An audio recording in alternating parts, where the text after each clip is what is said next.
Industry latest skills తో best career మీ సొంతం. 100% practical learning and top placements కోసం ఇప్పుడే జాయిన్ అవ్వండి రాయ్ యూనివర్సిటీ.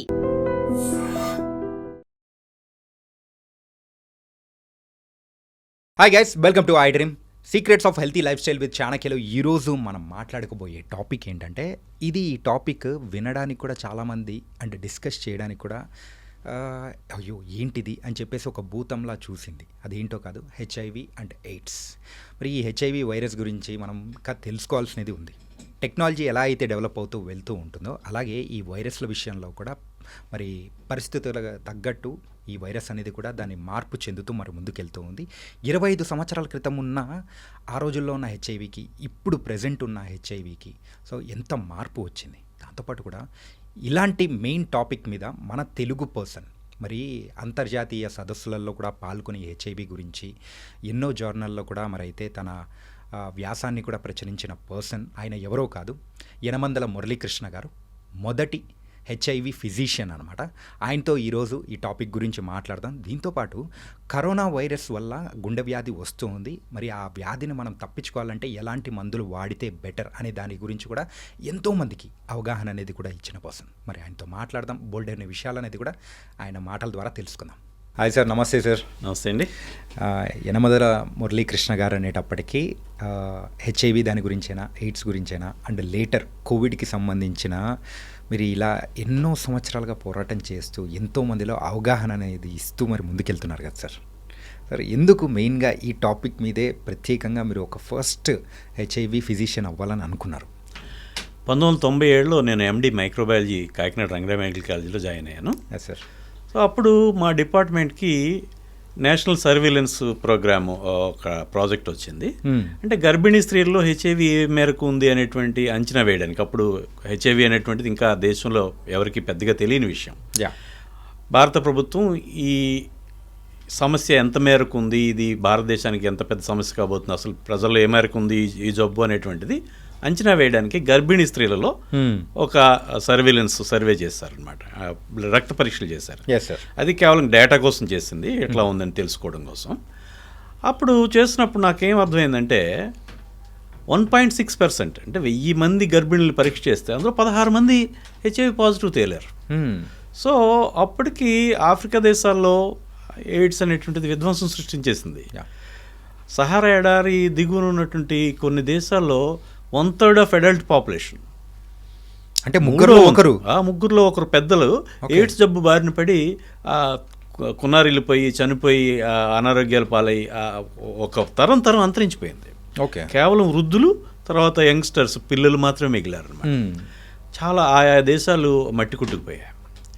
సో మన దేశంలో కూడా అటువంటి పరిస్థితులు నెలకొని ఉన్నాయి. ఏదైతే ఈ వైద్య ఆరోగ్య సదుపాయాలు సర్వత్రా అందుబాటులో లేకపోవడం, స్త్రీల పట్ల వివక్ష, సెక్స్ని చర్చించడం అనేటువంటిది ఒక ట్యాబూ కావడం, అట్లాగే అవిద్య, ఇట్లాంటి పేదరికం, అనేక రకాలైనటువంటి సాంప్రదాయంగా లేకపోతే అనుచానంగా వస్తున్నటువంటి అనేక విషయాలు, అనేక సంప్రదాయాలు ఇవి కూడా మన దేశంలో ఆఫ్రికా దేశాలతో పోల్చదగినవిగా ఉన్నాయని చెప్పేసి నాకు అర్థమయ్యి ఇక్కడ కూడా ఇది పెద్ద సమస్యగా పరిణమించిపోతుంది, భారతదేశానికి ఎయిడ్స్ అనేటువంటి ఒక పెద్ద సమస్యగా పరిణమించబోతోంది అనేటువంటి విషయం అర్థమయ్యి ఎయిడ్స్ మీద పూర్తికాలం పనిచేయాలని నిర్ణయించుకొని అప్పటి నుంచి పూర్తికాలం పనిచేస్తున్నాను.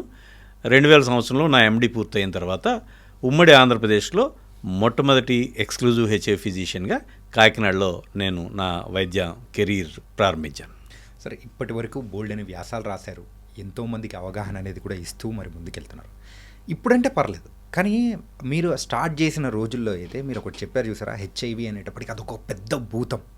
ఏంటంటే అరే అది వచ్చిందంటే దూరంగా ఉండాలి, అట్లాంటి వాళ్ళని వెలివేయడం కానీ, కొంతమంది అయితే చంపేసేయడం కానీ, ఇలా మనకు ఎన్నో తెలియనిది కూడా బయటికి వచ్చిన సందర్భాలు అనేది కూడా ఉన్నాయి కదా సార్.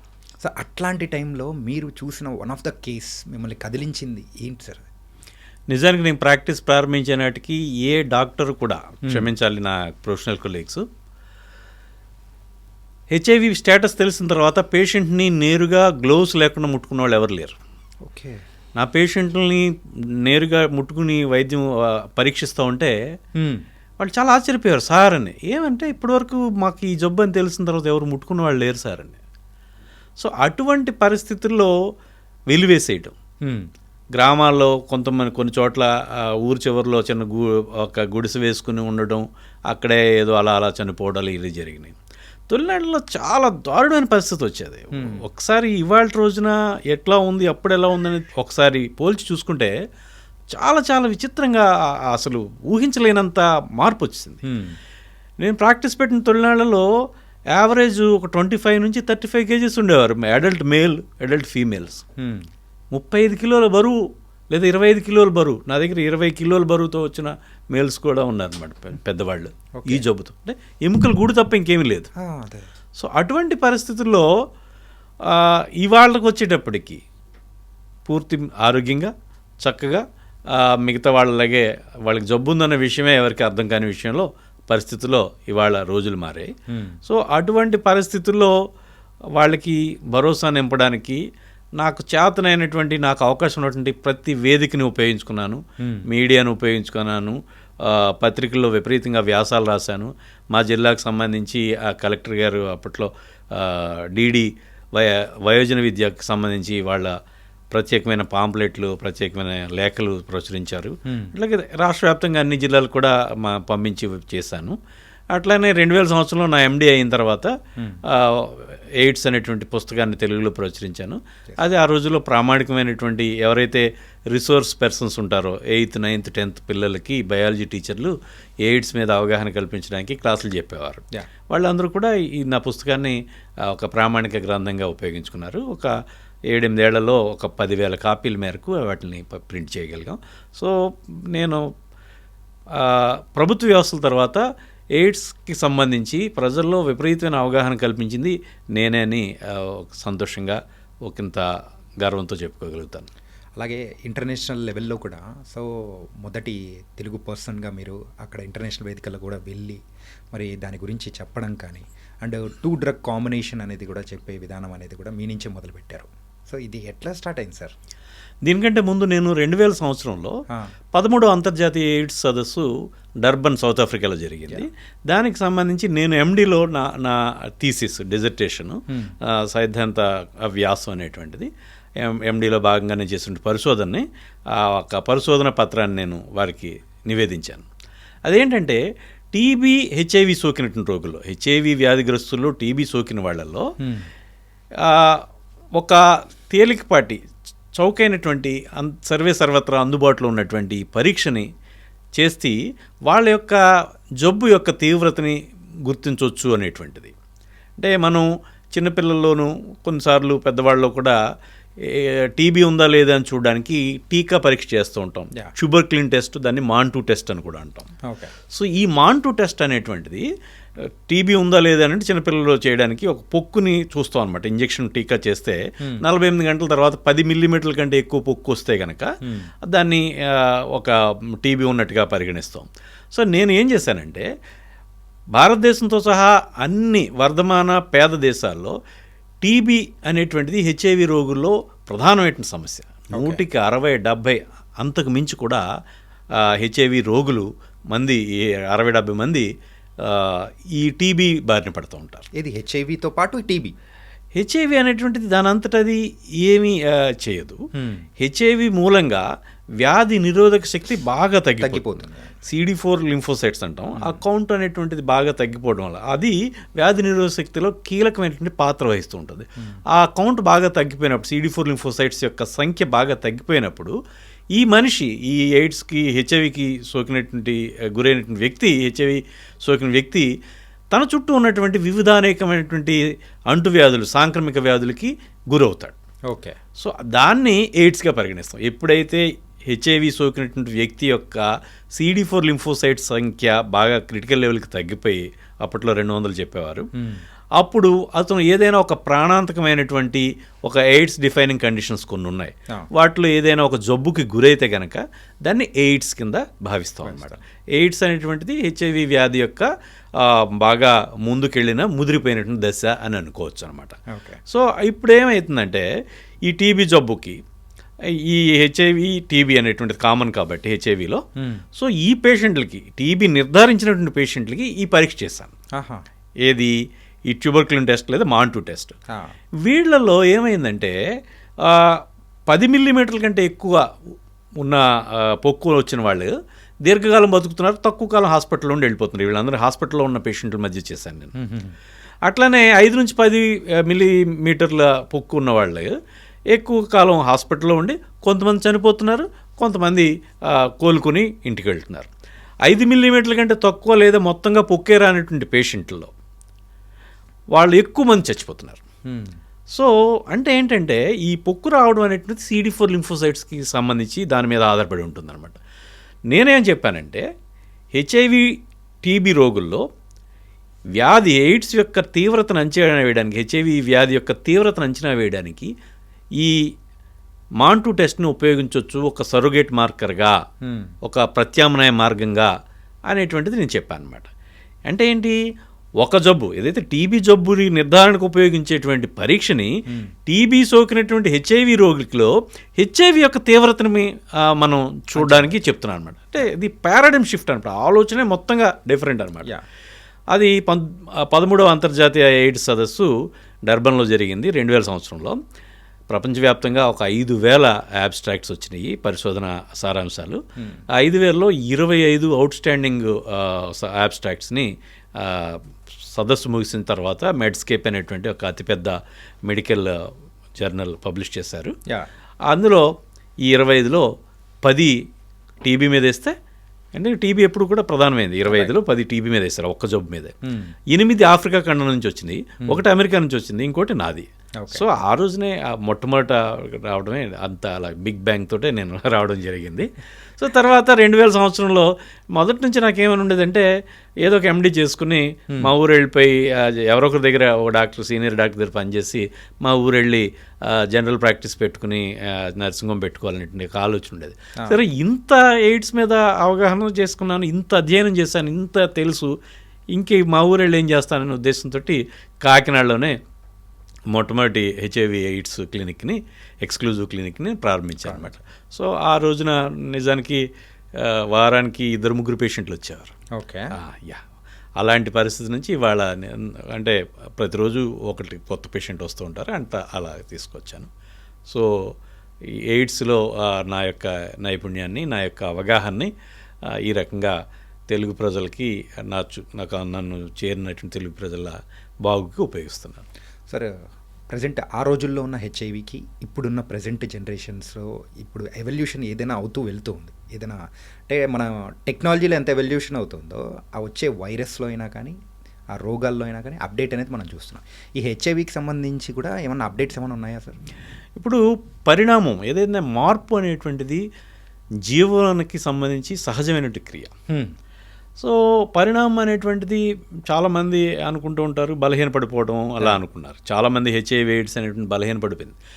ఎయిడ్స్ క్రిమి HIV బలహీనపడలేదు.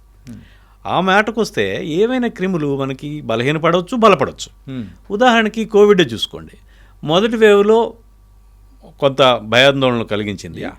రెండో వేవ్ ఏదైతే డెల్టా వేవ్ ఉందో 2021 ఏప్రిల్, మే, జూన్ ఆ టైంలో వచ్చినటువంటి డెల్టా వేవ్ ఉందో అది చాలా తీవ్రమైనటువంటి తీవ్రతను కలిగించి అనేక లక్షల ప్రాణాలు తీసుకుంది. Compare to the first one. మీకు థర్డ్ వేవ్ వచ్చేటప్పటికి ఒమిక్రాన్ వేవ్ వచ్చింది.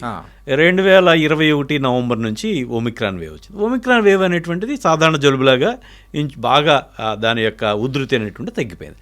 సో ఈ పరిణామం అనేటువంటిది ఒక్కొక్కసారి తీవ్రంగా అయ్యేటట్టుగా ఉండొచ్చు, ఇంకొకసారి తేలికపాటి జబ్బును కలగజేసే విధంగా అది బలహీనపడే పరిస్థితి కూడా ఉండొచ్చు. కాబట్టి హెచ్ఐవికి సంబంధించి పరిణామం అనేటువంటిది బలహీనపడిందని చెప్పలేము. కానీ హెచ్ఐవికి సంబంధించినటువంటి మందులు మాత్రం ఒక 25-30 రకాల మందులు అందుబాటులోకి రావడంతో ఈ జబ్బుని ముందే అనేక సందర్భాల్లో మనం గుర్తించేయడం.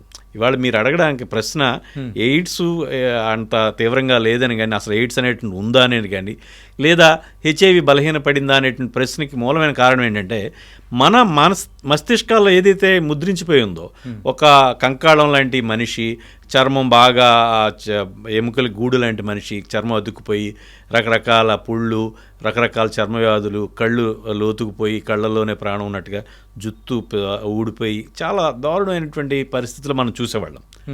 ఇవాళ అటువంటి పరిస్థితులు మనం ఎక్కడ చూడలేదు.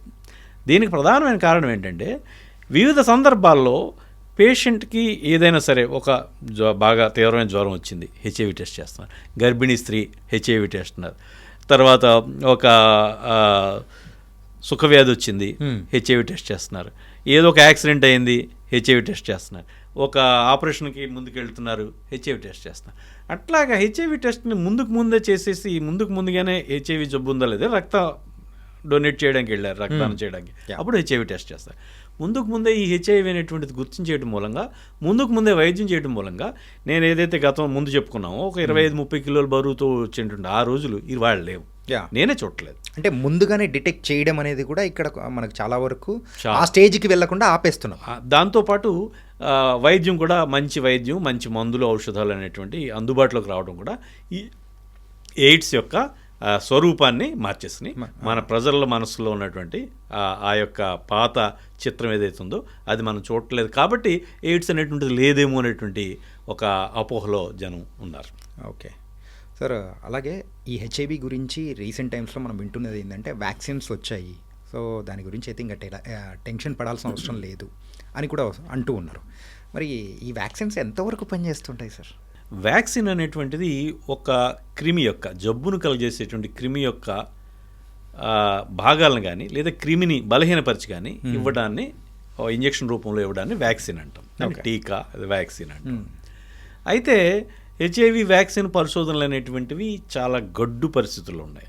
దీనికి ప్రధానమైన కారణం ఏంటంటే హెచ్ఐవి అనేటువంటిది కేవలం మనుషుల్లో మాత్రమే వ్యాపిస్తుంది. అందుకని యానిమల్ మోడల్ అనేటువంటిది పరిశోధనలు యానిమల్స్లో చేసి మనకు దీంట్లో చేయడం అనేటువంటిది లేకపోవడం ఒకటి. రెండోది ఏంటంటే ఇది నిరంతరం మార్పు చెందుతూ ఉంటుంది. ఈ హెచ్ఐవి అనేటువంటిది ఆర్ఎన్ఏ వైరస్ అది ఒక తరం నుంచి ఇంకో తరానికి వృద్ధి చెందేటువంటి క్రమంలో తన యొక్క జన్యు యొక్క రూపంలో దాదాపు 1% మేరకు మార్పు చేసుకుంటుంది.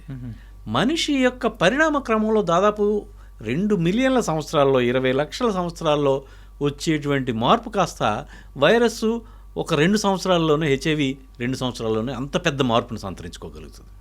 సో అందువల్ల ఒక ప్రామాణికమైన వైరస్ని తీసుకుని దానికి వ్యతిరేకంగా చేస్తే వ్యాక్సిన్ డెవలప్ చేస్తే వెంటనే దాన్ని అవాయిడ్ చేసి దాన్ని తట్టుకునే విధంగా దాన్ని మభ్యపెట్టి మాయ చేసే విధంగా మళ్ళీ రూపాంతరం చెందగలదు. ఈ రకమైనటువంటి అనేక రకాలైనటువంటి ఇబ్బందుల మూలంగా ఎయిడ్స్ వ్యాక్సిన్ అనేటువంటిది ఇంకా ఎల్యూజివ్గానే ఉంది, ఇంకా వాట్ వి కాల్ ఒక ఎండమావిగానే ఉంది. ఇప్పట్లో అందుబాటులో అంత ఆశాజనకంగా లేదని చెప్పొచ్చు. అయితే ఇటీవల కాలంలో అత్యధికంగా చర్చ జరుగుతున్నటువంటి అంశం లెనకాపవిర్ అనేటువంటి ఒక ఇంజెక్షన్ గురించి మనకి ఎక్కువగా చర్చ జరుగుతుంది. ఓకే, ఈ లెనకాపవిర్ అనేటువంటిది ultra long acting anti retroviral ఔషధం అనమాట. సో ఇది ఒక ఇంజెక్షన్ చేస్తే కనుక 6 నెలల పాటు 26 వారాల పాటు పనిచేస్తుంటుంది. సో ఈ వైరస్ సోకకుండా ఈ లెనకాపవిర్ని గిలియాడ్ అనే సంస్థ రూపొందించింది. ఇది ఇప్పటికీ పర్పస్ 1, పర్పస్ 2 అనేటువంటి స్టడీస్ చేశారు. ఇప్పుడు ఆఫ్రికాలో కొన్ని దేశాల్లో మహిళలకి కొంతమందికి మల్టిపుల్ పార్ట్నర్స్ ఉంటారు. సో వాళ్ళు ఉండేటువంటి వాళ్ళ సంస్కృతిపరమైనటువంటి వాళ్ళ ఆర్థికపరమైనటువంటి ఇబ్బంది మూలంగాను సంక్షోభాల మూలంగా అలా ఉంటూ ఉంటారు. సో వీళ్ళు మల్టిపుల్ పార్ట్నర్స్ని కూడా అంటే they are not sex workers కాదు, మామూలుగా సంసారపక్షంగా ఉండే వాళ్ళకి 3-4 మగవాళ్ళతో వ్యవహారాలు ఉంటాయి. అది దట్ ఈస్ అన్ యాక్సెప్టబుల్ నామ్ దేర్. సో వాళ్ళకి ఏంటంటే ఈ వచ్చినటువంటి మగ అతను ఈ వైరస్ ఉందా లేదా కండోం వాడు అనేటువంటి నిర్బంధించేంత పరిస్థితి లేదు, అంత ఆర్థికమైనటువంటి పరిస్థితుల మూలంగా. వాళ్ళలో ఏం చేస్తారంటే ఈ పర్పస్ 1 స్టడీలో ఇలాంటి మహిళలకి ఈ ఇంజెక్షన్ ఇచ్చి ఒక 5,000 పర్సన్ ఇయర్స్ అంటాం, 5,000 పైచీలకు మహిళలకి 6 నెలలకి ఒకటి చొప్పున 2 సంవత్సరానికి 2 ఇంజెక్షన్లు ఇచ్చి అప్పుడు వాళ్ళు చూస్తే 0 ఇన్ఫెక్షన్ వచ్చింది. ఎస్, వాళ్ళెవరికి ఇన్ఫెక్షన్ రాలేదు. అట్లాగే అంతకుముందు ఈ ఇంజెక్షన్ రాకముందు టెనోఫోవిర్, ఎంట్రసిటాబిన్ అనేటువంటి మందు ఈ రకంగా వైద్యం ఈ వైరస్ రాకుండా వాడుతూ ఉంటారు. ఓకే, ఈ ముందు జాగ్రత్తగా ప్రొఫైలాక్సిస్గా వాడుతూ ఉంటారు. కూడా అలా వాళ్ళతో పోల్చి చూసినప్పుడు అదే ఒక 5,000 మందిలో వాళ్ళకి 35 మందికి ఈ వైరస్ వచ్చింది. 5,000 మందిలో 35 మందికి. ఏది సాంప్రదాయకంగా అంతకుముందు వాడుతున్నటువంటి మందులు వాడుతున్నప్పుడు ఇప్పుడు ఈ 5,000 మంది ఇంజక్షన్లు తీసుకున్నటువంటి మహిళలో ఒక్కళ్ళకి కూడా ఈ వైరస్ సోకలేదు. ఓకే. సో ఆ రకంగా ముందు జాగ్రత్త చర్యగా ఎవరైతే వల్నరబుల్ పీపుల్ ఉంటారో, ఎవరికైతే ఈ హెచ్ఐవి వచ్చేటువంటి అవకాశం ఉందో అలాంటి వాళ్ళకి ఈ ఇంజెక్షన్ ఇవ్వడం మూలంగా వాళ్ళలో ఇన్ఫెక్షన్ గురి కాకుండా ఉండేటువంటి పరిస్థితి ఉంది అనేటువంటి ఇది మనం ఎస్టాబ్లిష్ చేశారు. ఇంకోటి ఏంటంటే పర్పస్ 2 స్టడీ అనేటువంటిది ఇంకోటి చేశారు. ఇప్పుడు మనకి కీ పాపులేషన్స్ అంటాం. ఈ హెచ్ఐవి అనేటువంటిది కీ పాపులేషన్స్లో ప్రధానంగా ఉంటుంది. కీ పాపులేషన్స్ అంటే సెక్స్ వర్కర్స్, ఓకే, ఈ ఎవరైతే కమర్షియల్ సెక్స్ వర్కర్స్ లేదా ట్రాన్స్జెండర్స్, అట్లనే ఈ ఇంజెక్టింగ్ డ్రగ్ యూజర్స్, మత్తు ఇంజక్షన్లు తీసుకునేవాళ్ళు, అట్లనే MSM gays, men having sex with men, మా పురుష హోమోసెక్సువల్స్, వీళ్ళు ప్రత్యేకించి కీ పాపులేషన్స్ వీళ్ళలో చాలా ఎక్కువగా ఉంటుంటుంది. సో ఈ కీ పాపులేషన్స్కి సంబంధించి పర్పస్ 2 స్టడీ చేశారు. ఆ పర్పస్ 2 స్టడీస్లో దాదాపు ఒక 95% పైనే ఇది ఎఫెక్టివ్గా పనిచేస్తుంది. అంటే కొంతమందికి వచ్చింది, కానీ ఈ ఎవరైతే ఈ సిస్ జెండర్ ఎవరైతే మహిళలు ఉన్నారో, మామూలు మహిళలు, సహజంగా ఉండేటువంటి మహిళలు ఉన్నారో, కుటుంబ జీవితంతో ఉండే మహిళలు ఉన్నారో, వాళ్ళలో మాత్రం ఈ ఇంజెక్షన్ అనేటువంటిది పూర్తికి రక్షణ ఇచ్చింది. ఈ ఎవరైతే ఈ కీ పాపులేషన్స్ ఉన్నారో వాళ్ళలో ఇది చాలా ఎక్కువగా ప్రొటెక్షన్ అయితే ఇచ్చింది, కానీ 100% కాదు. Okay, yeah.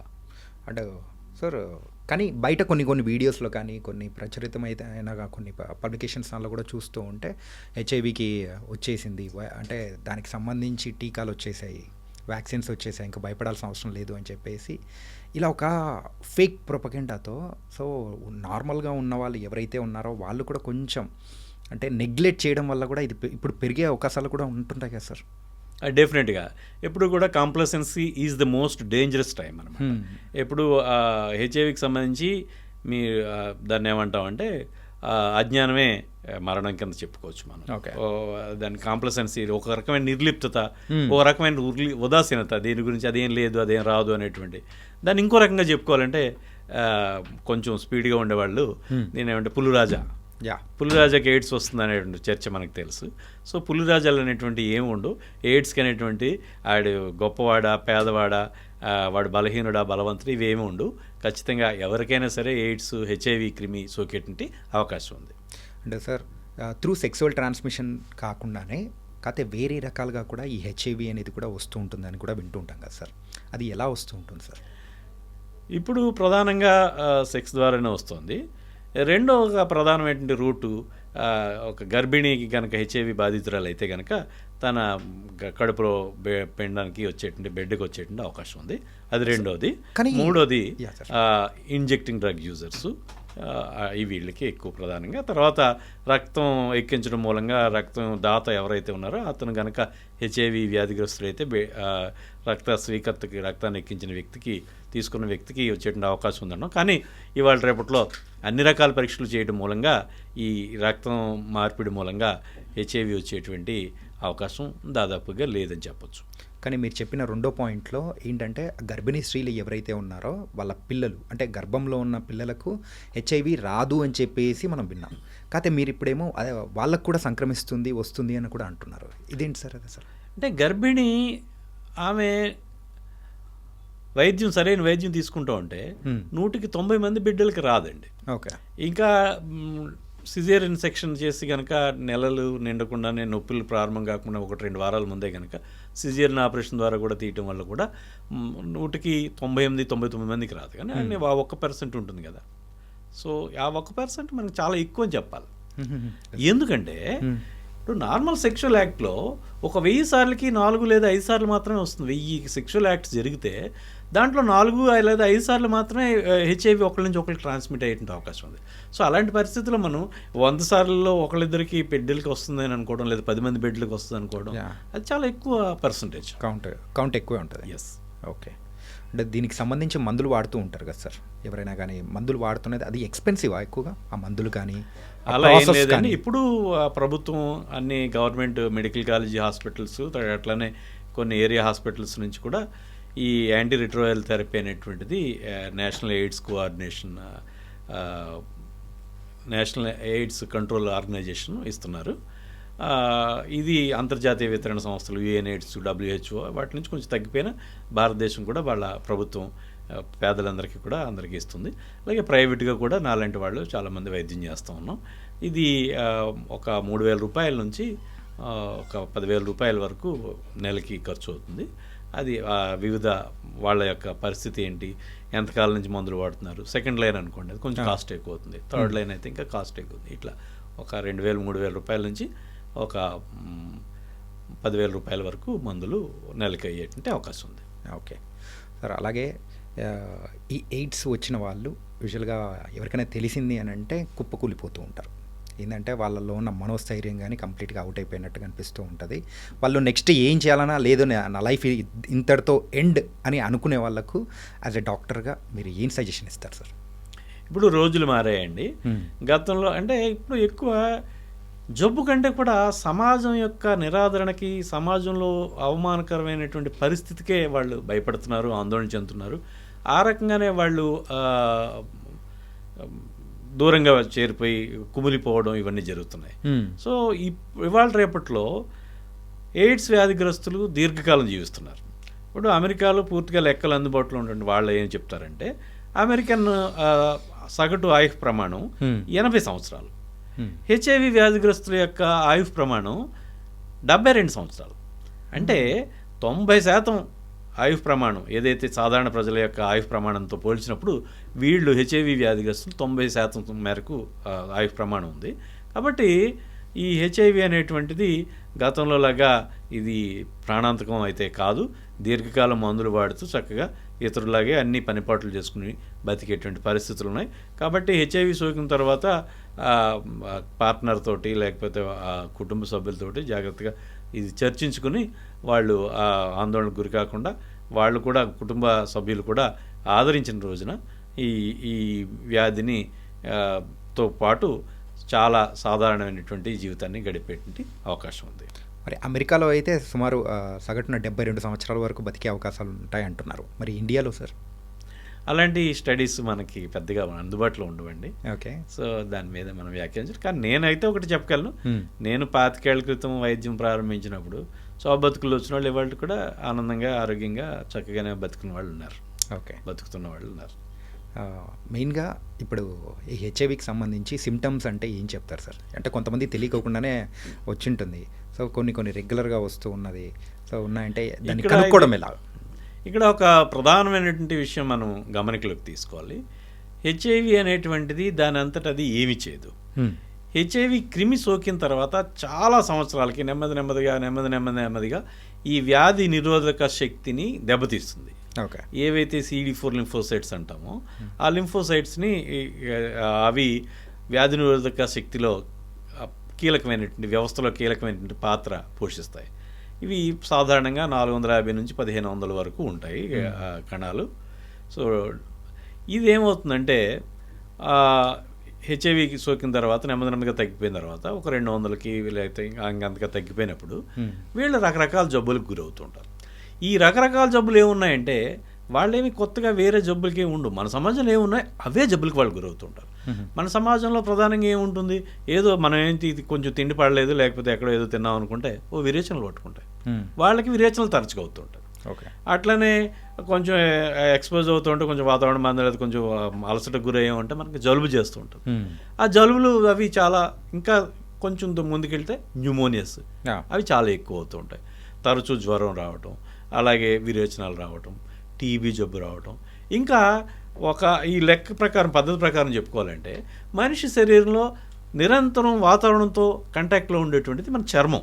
అవును సార్. ఈ చర్మ వ్యాధులు అనేటువంటి చాలా కామన్గా వస్తాయి. రకరకాల దురదలు, ఫంగల్ ఇన్ఫెక్షన్స్, కొండొకచో ఏదైతే హెర్పిస్ జోస్టర్ అంటాం మనం, సర్పి అలాంటిది అంటాం, చల్ది అని కొన్ని చోట్ల అంటూ ఉంటారు అలాంటివి.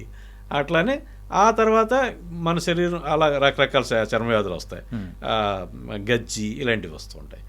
ఇంకా తర్వాత యాబ్సిసెస్ ఇలాంటివి వస్తూ ఉంటాయి. తర్వాత ఇంకోటి ఎక్కువగా వాతావరణంతో మన నిత్యం శ్వాసించడం మూలంగా ఈ శ్వాసించేటువంటి దీంట్లో గాయాల్లో ఉండేటువంటి బ్యాక్టీరియా, వైరస్, ఫంగై అండ్ ఈ పారాసైట్స్ ఊపిరితిత్తుల్లోకి వెళ్తాం.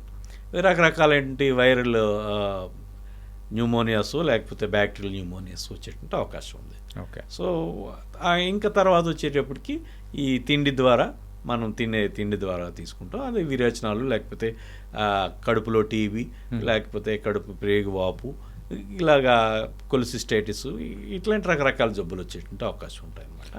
తర్వాత కాలంలో మీకు చెప్పుకోవాలంటే ఈ మెదడు జబ్బులు, ఈ కిడ్నీ జబ్బులు అలాంటివి అవి తక్కువ. ఇవి ఈ క్రమంలో వస్తాయి. చర్మవ్యాధులు, తర్వాత ఊపిరితిత్తుల వ్యాధులు, న్యూమోనియా, టీబీ జబ్బులు, తర్వాత వచ్చేటువంటి ప్రేవులకి సంబంధించినటువంటి జబ్బులు, తర్వాత మెదడుకి సంబంధించిన జబ్బులు ఈ క్రమంలో వస్తాయి. మెయిన్గా హెచ్ఐవి అనేది ఇమ్యూని సిస్టమ్నే కొడుతూ ఉంటుంది కాబట్టి ఇవి తరచుగా వస్తూ ఉంటాయి.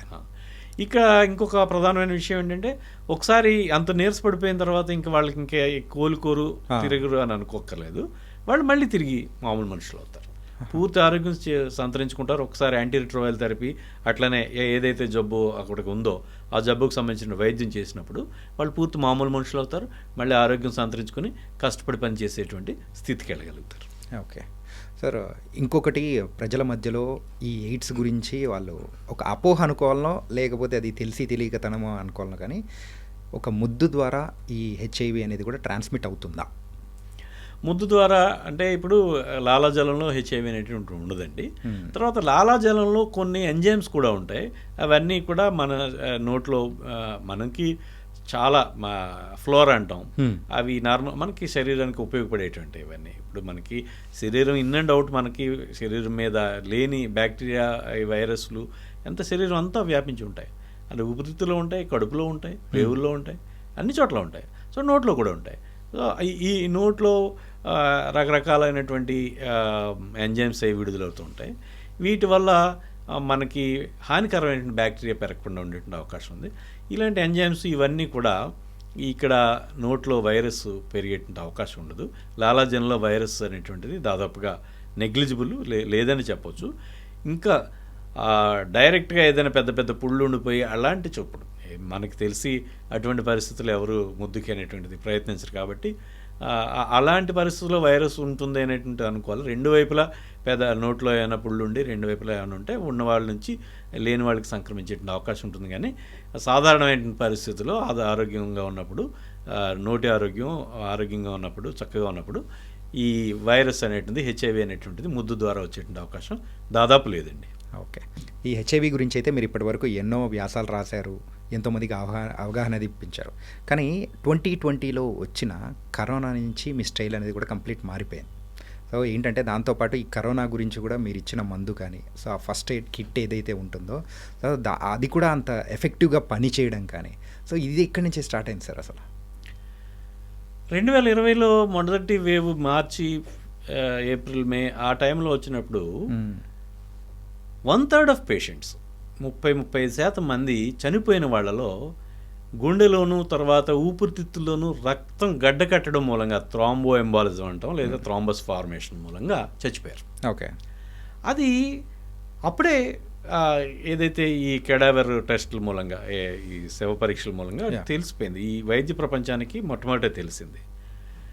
మనకి ఇంకొక ముఖ్యమైన విషయం చూసుకోవాలంటే, హాస్పిటల్లో అడ్మిట్ అయిన పేషెంట్లందరికీ కూడా రక్తం గడ్డ కట్టకుండా మందులు ఇచ్చారు, హెపారిన్ లాంటివి, ఇలాంటి మందులన్నీ ఇచ్చారు.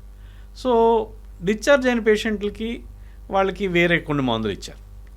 చాలామంది ఓపీ పేషెంట్లు ఏదైతే పెద్ద తీవ్రంగా కాకుండా పెద్ద హాస్పిటలైజ్ అవ్వాల్సిన స్థితిలో కాకుండా కొద్దిపాటి అనారోగ్యం మాత్రమే చేసినటువంటి కోవిడ్ ఉన్న వాళ్ళకి ఈ రక్తం గడ్డ కట్టకుండా ఉండేటువంటి మందులు ఎవరు ఇవ్వలేదు.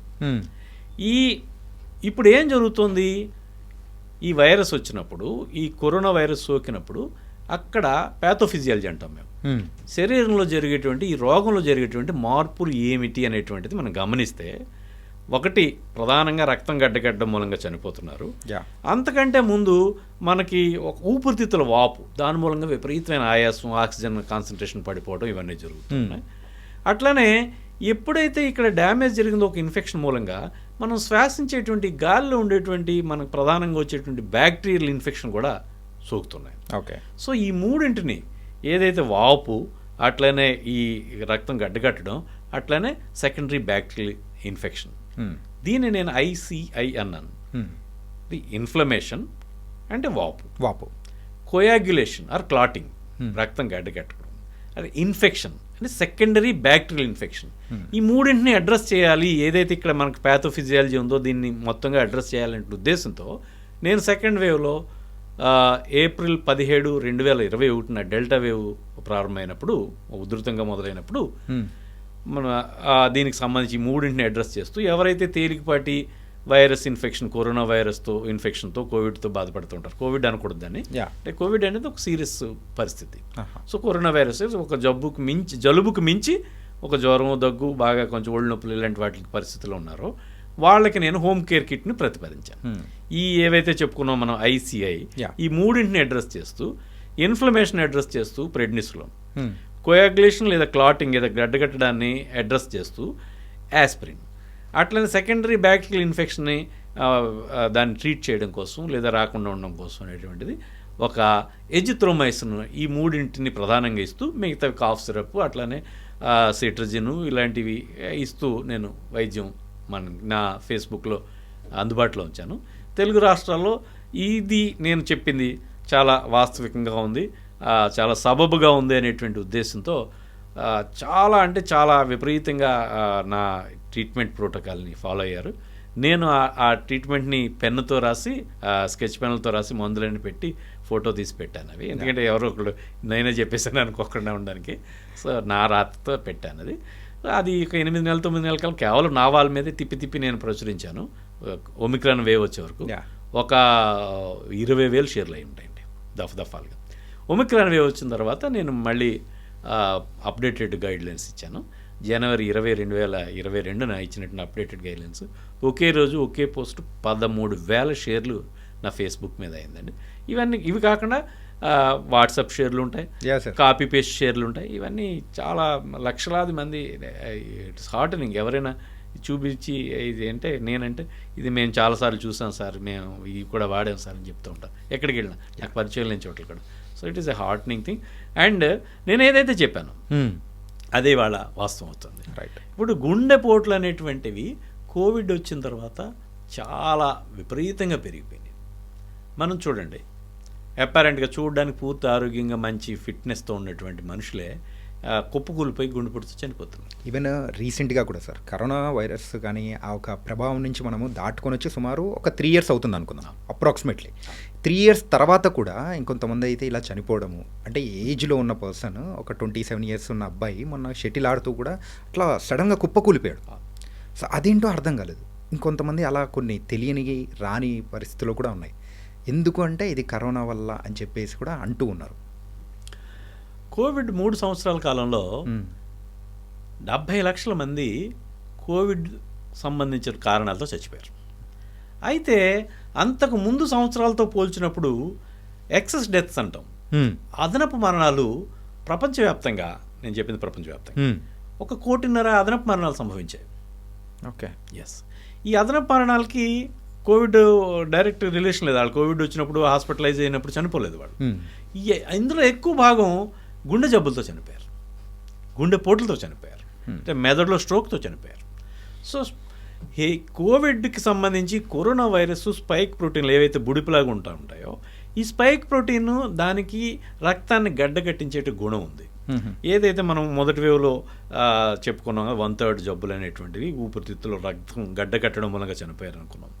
సో ఈ విషయాన్ని ఇంత స్పష్టంగా ఉన్నప్పుడు కూడా దురదృష్టవశాత్తు ఈ మెడికల్ ఫ్రెటర్నిటీ అనేటువంటిది సంప్రదాయబద్ధంగా కొన్ని సంవత్సరాల పాటు పరిశోధనలు జరుగుతూ ఉంటాయి. ఎప్పుడుకో దానికి సంబంధించి గైడ్లైన్స్ వస్తాయి. అప్పటికే జరగాల్సిన నష్టం, ఇలాంటి కోవిడ్ లాంటి ప్రత్యేకమైన పరిస్థితుల్లో జరగాల్సిన నష్టం జరిగిపోతుంది. అందుకని నేను మొదటి నుంచి కూడా కోవిడ్ అనేటువంటిది ఒక గుండె జబ్బు, అప్పటికే ఛాతీలో నొప్పో, లేకపోతే షుగర్ ఉన్నవాళ్ళు, లేకపోతే అప్పటికే ఒకసారి గుండెపోటు వచ్చిన వాళ్ళు, లేకపోతే మెదడులో స్ట్రోక్ వచ్చి రక్తం గడ్డగడ్డం మూలంగా ఈ పక్షవాతం వచ్చిన, ఇలాంటిది ఎలా పరిస్థితి ఉంటుందో అలాంటి సీరియస్ కండిషన్ లాగా వాళ్ళందరికీ ఏం చేస్తామంటే యాస్పిరిన్ ఇస్తామండి. యాస్పిరిన్ సెకండరీ ప్రివెన్షన్ అంటాం. సో దాని మూలంగా ఏమవుతుందంటే ఒక 33 మందికి యాస్పిరిన్ ఇస్తే ఒకళ్ళు ఇలాంటి సమస్యకి గురి కాకుండా, ఇది ఒక స్ట్రోక్, ఒక పక్షవాతం కానీ లేకపోతే గుండెపోటుకు కానీ ఇలాంటి గురి కాకుండా ఉండేటువంటి అవకాశం ఉంది. ఓకే. సో అంటే 33లో ఒకటి అంటే చాలా మంచి నంబర్. 33 మందికి ఒక 32 మందికి అదనంగా ట్రీట్ చేసినా కానీ ఒకళ్ళకి రక్షణ ఉంటారు కదా. సో ఇవి నిరూపితమైనటువంటి విషయాలు యాస్పిరిన్ ఇవ్వడం వల్ల. నేనేం చెప్తానంటే ఈ ఏదైతే ఒక గుండె జబ్బు, ఛాతీ నొప్పి, యాంజినా అంటాం, లేకపోతే షుగర్ ఉంటుంది, హై బీపీ ఉంటుంది, లేకపోతే అంతకుముందు ఎప్పుడైనా ఒకసారి ఏదైనా మెదడులో క్లాట్ అయి ఉండొచ్చు, టీఐఎస్ అంటాం, ట్రాన్సియంట్ ఇస్కిమిక్ అటాక్స్ అంటాం, కొద్ది కాలం పాటు ఏదో ఒక చెయ్యో ఏదో కాళ్ళు లాగేసి మళ్ళీ మామూలు అయిపోతుంటారు, లేదా ఒక కళ్ళు ఏదైనా అయ్యి మళ్ళీ మామూలు అయిపోతుంటారు. ఇలాంటివి ఏమైనా జరిగినప్పుడు ఇచ్చేటువంటి వైద్యం మళ్ళీ అలాంటి వాటికి గురవ్వకుండాను, ప్రాణాపాయం కాకుండా ఉండడానికి, స్ట్రోక్కి లేదా గుండెపోటుకి గురవ్వకుండా ఉండడానికి ఈ ప్రొఫైలాక్సిస్గా సెకండరీ ప్రివెన్షన్ కింద ఇస్తున్నాం. ఓకే, దీన్ని కూడా కోవిడ్ను కూడా ఆ రకంగా ఒక పెద్ద రిస్క్ ఫ్యాక్టర్ కింద, స్ట్రోక్కి అట్లనే గుండెపోటుకి కోవిడ్కి గురయ్యినటువంటి వ్యక్తి చాలా అవకాశం ఉంది కాబట్టి దీన్ని కూడా పెద్ద రిస్క్ ఫ్యాక్టర్ కింద తీసుకుని మిగతా ఆ విషయాలన్నీ పరిగణలోకి తీసుకుని, అంటే కడుపులో బ్లీడింగు లేదా అల్సర్లు ఇలాంటి ఉన్న వాళ్ళకి ఇవ్వకూడదు ఇవి.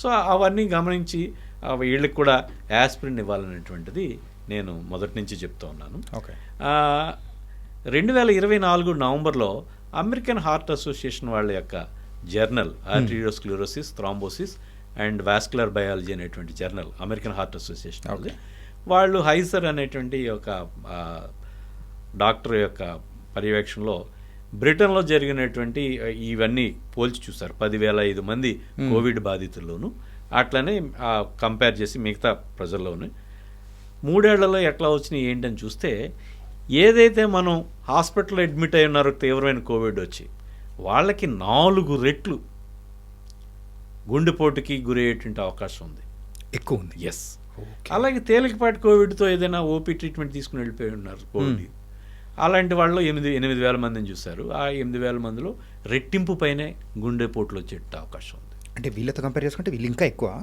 నో, రెట్టింపు అంటే ఒకరికి వచ్చేది ఇద్దరికి వస్తుంది. వీళ్ళకి ఏమంటే ఒకరికి వచ్చేది 4గురికి వస్తుంది. ఓకే ఓకే, హాస్పిటలైజ్ అయిన వాళ్ళకి, వీళ్ళకి ఛాన్స్, ఇంటెన్సివ్ కేర్ ఉన్న వాళ్ళకి. ఓకే, కోవిడ్ యొక్క లేదా కరోనా వైరస్ ఇన్ఫెక్షన్ యొక్క తీవ్రతకి సంబంధం లేకుండా ఖచ్చితంగా కోవిడ్కి గురైన ప్రతి ఒక్కరికి కూడా ఈ గుండెపోటు రిస్క్ అనేటువంటిది రెట్టింపు అయిపోయింది అనేటువంటి విషయాన్ని వీళ్ళు అమెరికన్ హార్ట్ అసోసియేషన్ వాళ్ళు గుర్తించారు. సార్, ఈ కరోనా వ్యాక్సిన్స్కి అండ్ గుండెపోట్లకి ఏమైనా లింక్ ఏమైనా ఉందా? అంటే వ్యాక్సిన్ అనేటువంటిది దానికి సంబంధించి అధ్యయనాలు ఏం లేవు. సో ఆ వ్యాక్సిన్కి మనం లింక్ చేయలేము. కానీ కోవిడ్ బాధితులకి మాత్రం ఖచ్చితంగా గుండెపోటుకి సంబంధించినటువంటి అవకాశాలు ఎక్కువగా ఉన్నాయి. వాళ్ళ గుండెపోటుకి గురయ్యేటువంటి ప్రమాదం ఎక్కువ ఉంది. కాబట్టి వాళ్ళు ఖచ్చితంగా తమ వైద్యుడిని సంప్రదించి యాస్పిరినో లేకపోతే క్లోపిడోగ్రిలో ఇలాంటి మందులు తీసుకోవడం, వాళ్ళ యొక్క పర్యవేక్షణ తీసుకోవడం అనేది చాలా మెరుగైన పరిస్థితి. ఆ రకంగా కనుక తీసుకుని ఉంటే, ఈ విషయాన్ని ముందే కనుక మనం గుర్తించి ఉంటే ఏమీ లేదు, అక్కడ ఉన్న విషయాలను గమనించాలి. అంతకుముందు ఏం జరిగింది, అందరికీ రక్తం గడ్డగట్టి చనిపోయారు 1/3 పీపుల్. సో మనం వీళ్ళకి యాస్పిరిన్ ఇద్దాం అని అనుకుంటే ఇట్లాగా అవ్వదు కదా. కాకపోతే సాంప్రదాయంగా ఈ వైద్య పరిశోధనలు అనేటువంటి వాటి యొక్క గైడ్ లైన్స్, సూచనలు ఇవన్నీ అమల్లోకి రావడం దశాబ్దాలు, సంవత్సరాల తరబడి జరుగుతూ ఉంటుంది. అట్లానే జరిగిపోయింది. కానీ దీనికి సంబంధించి మాత్రం ఖచ్చితంగా గమనికలోకి తీసుకోవాలని నేను కోవిడ్కి ఎవరైతే బాధిస్తున్నారో వాళ్ళందరికీ సూచిస్తున్నాను. అలాగే కోవిడ్ టైంలో కూడా ఎక్కువ అందరికీ ప్రచలితమైన పేరు, అది కూడా మందుల్లో ఏది అంటే అది పారాసెటమాల్, డోలో అని కూడా మనం పిలుచుకుంటూ ఉంటాము. సో అది ఒక ట్యాబ్లెట్ లాగా కాకుండా పిప్పర్మెంట్లు మింగినట్టు కూడా ఇప్పటికీ జలుబు వచ్చినా, దగ్గు వచ్చినా, ఏమొచ్చినా కానీ పారాసెటమాల్ తీసుకోవడం బాగా అలవాటు చేసేసుకున్నారు. ఏంటంటే అప్పటి నుంచి అలా ఒక ట్రెడిషన్లా ఫాలో అయిపోతున్నారు. ఈ టూ మచ్ ఆఫ్ పారాసెటమాల్ మరి బాడీకి మంచిదా? అసలు పారాసెటమాల్ కాదు, ఈ జ్వర నివారణ లేదా జ్వరం తగ్గించడానికి వాడేటువంటి NSAIDs అంటాం. వీటి యొక్క పని విధానం ఏంటంటే రక్తనాళాలని వ్యాకోచింపజేసి చెమటలు పట్టేస్తాయి. ఆ రకంగా టెంపరేచర్ తగ్గిపోతుంది. Okay, simple. మీరు పారాసెటమాల్ జ్వరం ఉన్న వాళ్ళకి ఒక మాత్ర వేస్తే ఏమవుతుంది, చెమటలు పడిపోతుంది. దాంతోపాటు మీరు గమనించాల్సింది, మన జ్వరం తగ్గింది అనుకోండి, విపరీతమైన నిస్సత్తు వచ్చేస్తుంది. చాలాసార్లు లేచి బాత్రూమ్కి వెళ్తానో లేకపోతే లేచి వెళ్తూ కళ్ళు తిరుగుతున్నాయని చెప్తారు, పడిపోతూ ఉంటారు కూడా. సో ఈ రక్తనాళాలను వ్యాకోచింపజేసి ఈ పారాసెటమాల్ లేకపోతే ఇంకొక ఇతర జ్వర నివారణలు ఏవైనప్పటికి కూడా అవి రూట్ కాజ్ మీద ప్రభావం చూపించట్లేదు. ఒక ఇన్ఫెక్షన్ అనుకుందాం, ఆ ఇన్ఫెక్షన్కి సంబంధించి కాదు ఇది వైద్యం. నీకు కొంత సాంత్వన ఇవ్వడానికి మాత్రమే ఉపయోగపడుతుంది. ఏదో ఒళ్ళు నొప్పులు ఉన్నాయి, లేకపోతే జ్వరం ఏదో ఒళ్ళు కాలిపోతుంది, అది తగ్గడం అనేటువంటిది జ్వరం తగ్గడం కాదు, ఒంటి ఉష్ణోగ్రత మాత్రమే తగ్గింది. ఆ ఇన్ఫెక్షన్ అనేటువంటిది అలాగే ఉంది. దానికి సంబంధించి డాక్టర్ పర్యవేక్షణలో యాంటీబయాటిక్ వాడుకోవాలా, యాంటీవైరల్స్ వాడుకోవాలా, ఏం వాడుకోవాలి, అసలు ఏంటి పద్ధతి అనేటువంటిది మనం చూసుకోవాలి. సో చాలామంది ఒక ముఖ్యమైనటువంటి విషయం ఏంటంటే, జ్వరం అనేటువంటిది ఈ యొక్క ప్రకృతి మానవుని యొక్క పరిణామ క్రమంలో ఒక బెనిఫిషియరీ ఫ్యాక్టర్ అనమాట. Beneficiary factor, yes. అది సింపుల్గా చెప్పాలంటే, పెన్సిలిన్, మనకు సిఫిలిస్ విన్నారు.